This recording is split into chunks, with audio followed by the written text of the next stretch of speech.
back then when that was actually when I was still new working with Jesse and Damon.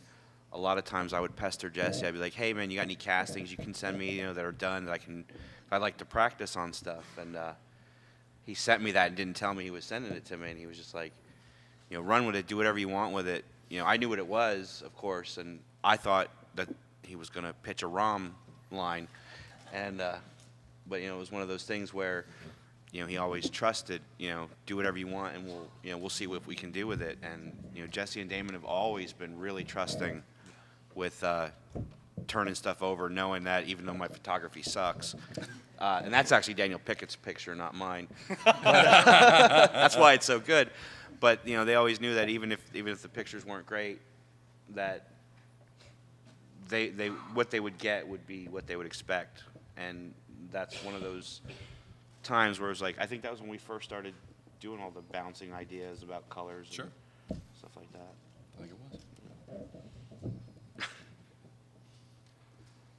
All right, so before we talk about Legendary Heroes, let's sort of talk about the end of your run on the Marvel Legends. So you knew long before we knew that it was coming to an end for you guys, that they had sold it to Hasbro.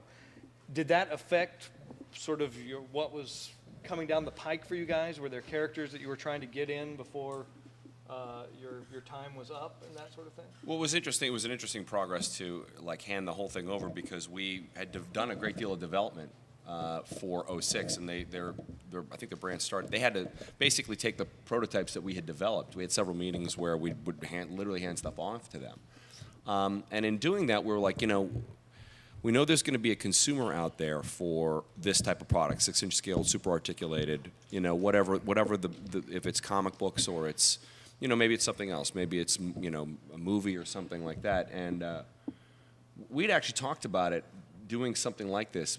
It's funny you mentioned ROM, because there are a couple properties that Marvel didn't own, or doesn't own, never owned, that they licensed in the 70s. ROM was one of them. Conan was another one. And I think Eddie and I we get in these long conversations where we just spackle each other with a nerddom.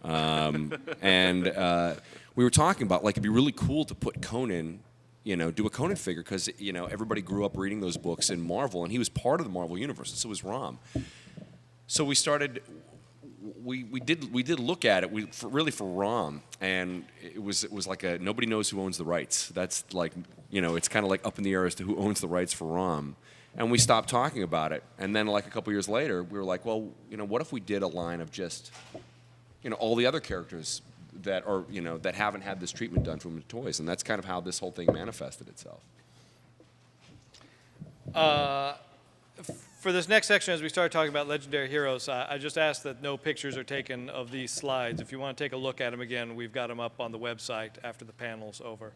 So we're going to talk a little about Legendary Comic Book Heroes, which really, it seemed like, when life gives you lemons, you make lemonade, and when life gives you gators, you make Gatorade, and you sort of took what you knew and you blew it up, and you made these guys even. You like that, don't you? Yeah. No, we were just commenting. You've got really good writers now. But I mean, what you guys then started doing with Legendary Comic Book Heroes really even sort of blew the doors off of Marvel Legends and stuff like that. Well, it was different. If you look at big companies like Hasbro, they typically, Hasbro bought Kenner, and they absorbed all the Kenner development people to do Star Wars. They bought Gloob, and they just stopped manufacturing micro machines. So when they came and took over the Marvel brand, it was really cool that they recognized that there was the consumer out there, and they wanted to continue making Marvel Legends. And we were at our maximum, we were 20 people. They're 1,500 people. So they're just a different company, and they have a different way of doing things. And